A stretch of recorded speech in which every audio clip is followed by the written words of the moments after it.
엽기서 여행을 시작합니다. 가장 중요한 것은 첫 번째 주제예요. 엽기서는 하나님의 주권 선언이다. 하나님 편에서 보면 하나님께서 주권 선언을 하시는 것이고요. 사람 편에서 보면 욥이 주인공이잖아요. 자기의가 깨진 자의 노래다. 노래라는 말은 이 엽기서가 시적으로 쓰여져 있어요. 그래서 시가서에 들어가 있죠. 그래서 자기의가 깨진 자의 노래라고 할 수가 있습니다.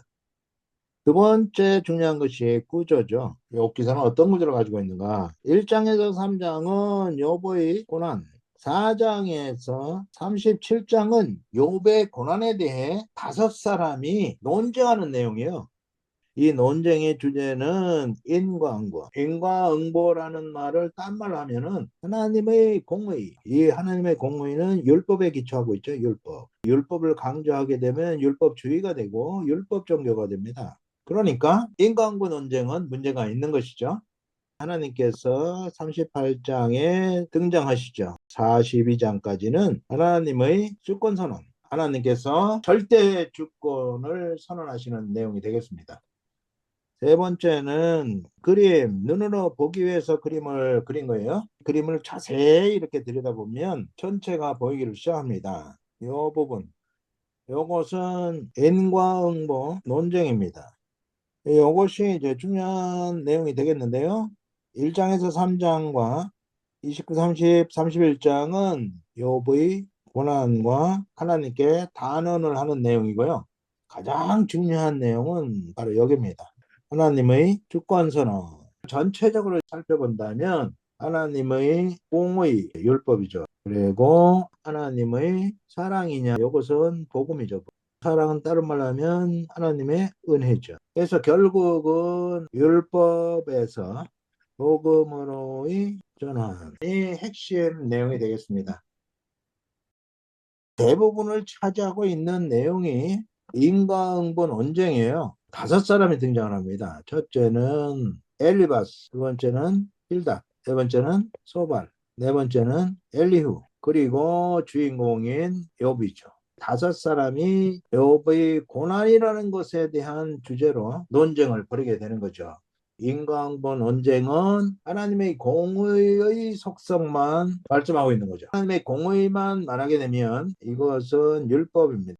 그리고 이 율법은 율법주의가 되고요. 이 율법주의는 우상종교입니다. 율법만 강조하게 되면 우상종교에 빠질 수 있다는 거죠.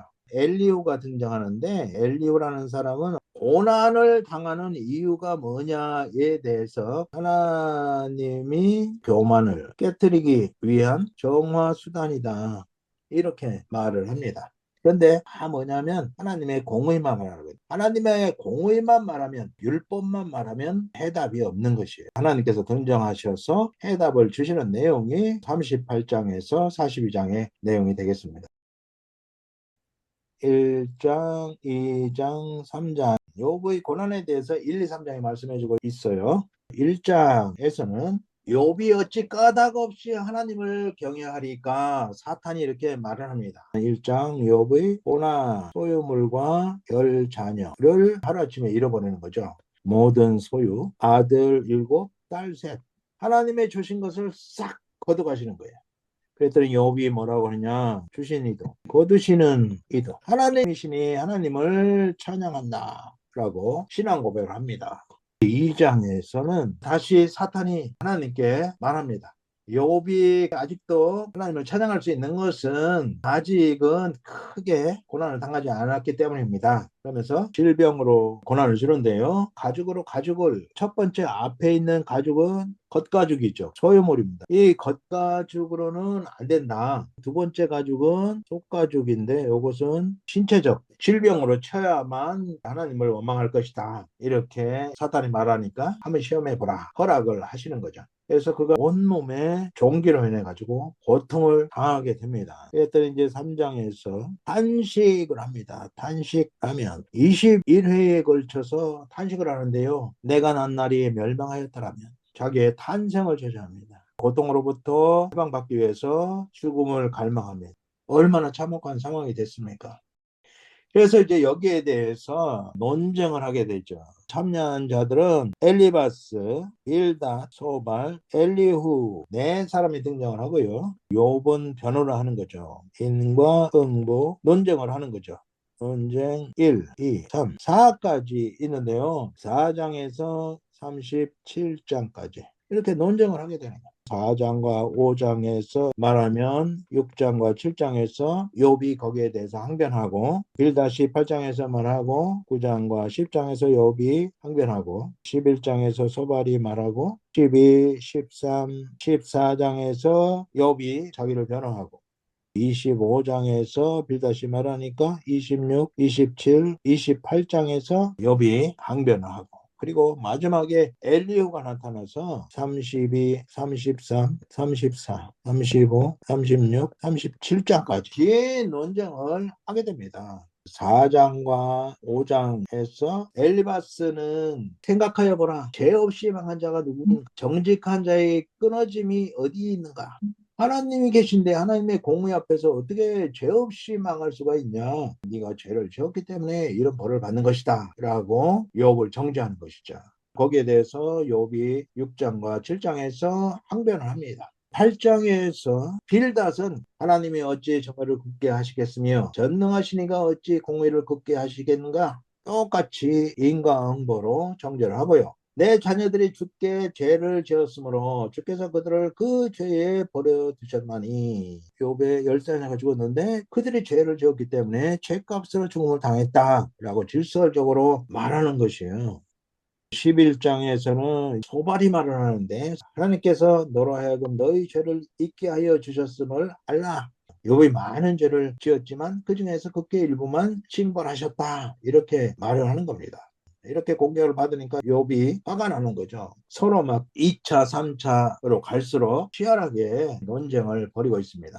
결국은 인과응보의 논쟁, 하나님의 공의에 근거한 논쟁은 답이 없어요. 이것은 다 율법이거든요. 구약은 90% 이상은 하나님의 공의입니다. 그래서 하나님의 공의로는 답이 없다. 그래서 율법의 결국은 사망으로 끝납니다. 그래서 하나님은 우리를 율법으로 심판하시면 다 사망에 이를 수밖에 없기 때문에 복음이 나오는 거죠. 이 복음은 은혜입니다. 하나님의 은혜.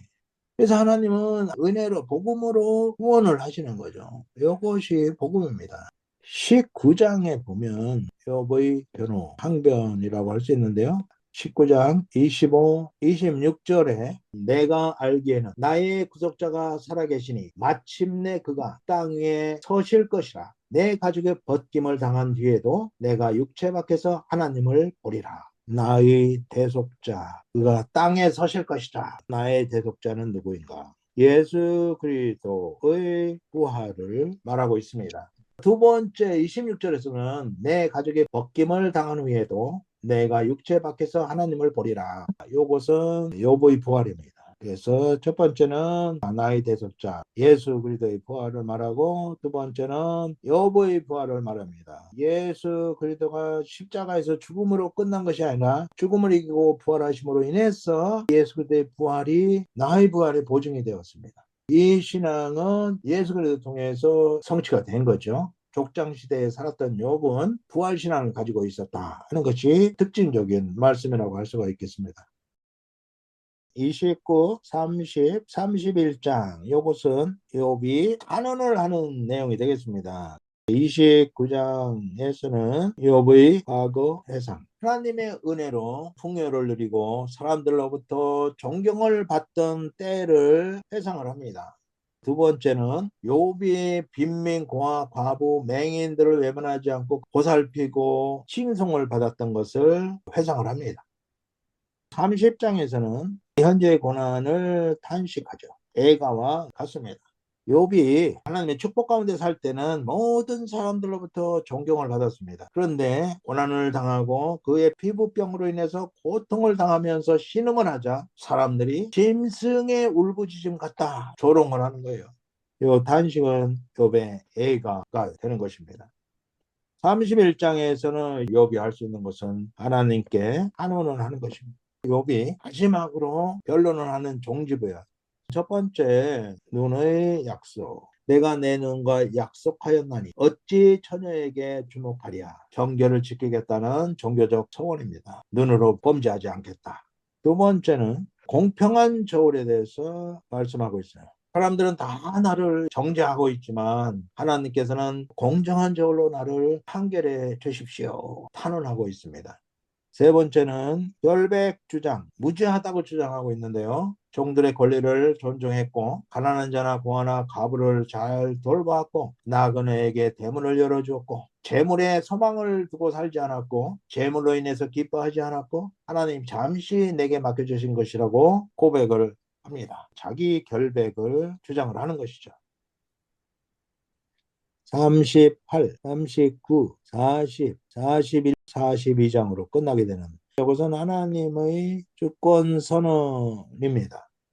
38장 하나님의 일반 은총, 하나님께서 창조하신 땅, 바다, 빛, 광명, 비, 구름 이런 일반 은총들, 자연 법칙 안에 내재된 하나님의 은혜입니다. 하나님께서는 일반 은총, 땅, 바다, 빛, 비, 구름 이런 자연 은총 안에 내재된 하나님의 은혜를 38장에서 말씀하고 있습니다. 39장에서는 각종 동물들, 염소, 암사슴, 들나귀, 하조, 독수리, 매 이런 것들을 창조하시고 다스리시는 하나님의 은혜를 또한 말씀해 주고 있습니다. 40장에서는 베헤못, 이것을 하마, 물소, 우리가 지금은 알 수 없지만 공룡 여러 가지 해석이 있는데요. 그것이 꼬리 치는 것은 백향목이 흔들리는 것 같고 라고 욥기 40장 17절에서 말씀하고 있어요. 욥은 족장시대의 인물로 보기 때문에 그 당시에 공룡이 있었지 않을까 생각이 됩니다. 이렇게 엄청난 베헤못을 하나님이 창조하셨는데 이 베헤못도 하나님의 위대하심을 드러내고 있다는 것입니다. 41장에서는 리오야 확실하진 않지만 악어로 보고 있습니다. 거대한 악어의 가죽은 칼로도 창으로도 화살로도 뚫을 수 없는 엄청난 강력한 존재감을 보여주는데 그것은 그를 창조하신 하나님의 영광을 드러내 보인다는 것이죠. 이런 것들을 통해서 욥의 한계성, 연약함 이런 것을 통해서 하나님의 위대하심을 드러내는 것이죠. 42장에서 드디어 욥이 신앙 고백을 하게 됩니다. 6절을 보면 내가 주께 대하여 귀로 듣기만 하였사오나 이제는 눈으로 주를 배옵나이다. 귀에서 눈으로 듣는 것하고 눈으로 보는 것은 만배의 차이가 있다라고 합니다. 이제는 하나님에 대해서 귀로만 들었는데 이제는 눈으로 본바되었다. 체험적 신앙을 고백하는 내용입니다. 그러므로 내가 스스로 거두어드리고 티끌과 제 가운데서 회개합니다. 욥의 회심, 율법에서 복음으로의 전환, 이것이 진정한 회개입니다. 복음을 발견하지 못한 자는 아직도 우상 종교에 머물러 있는 것이고 율법 종교에 머물러 있는 것이죠. 이 욥의 회심은 바울의 회심과 같습니다. 율법에서 복음으로의 전환, 그것이 바울의 회심입니다. 그리고 친구들이 인과응보적 변론을 한 것에 대해서 하나님께서 농하시고 숫소 7마리와 순양 7마리로 번제를 드리라고 합니다. 이 번제는 피제사입니다. 이 짐승제물은 대체 제물입니다. 짐승제물에서 예수 그리스도의 제물, 이것이 실체제물이죠. 예수 그리스도께서 피 흘려 죽으심으로 우리의 죄를 제거하실 것을 미리 보여준 사건이다. 그리고 욥이 갑절의 축복을 받습니다. 140년을 더 살면서 아들, 손자, 증손자, 고손자까지 4대를 사는 축복을 누리게 됩니다.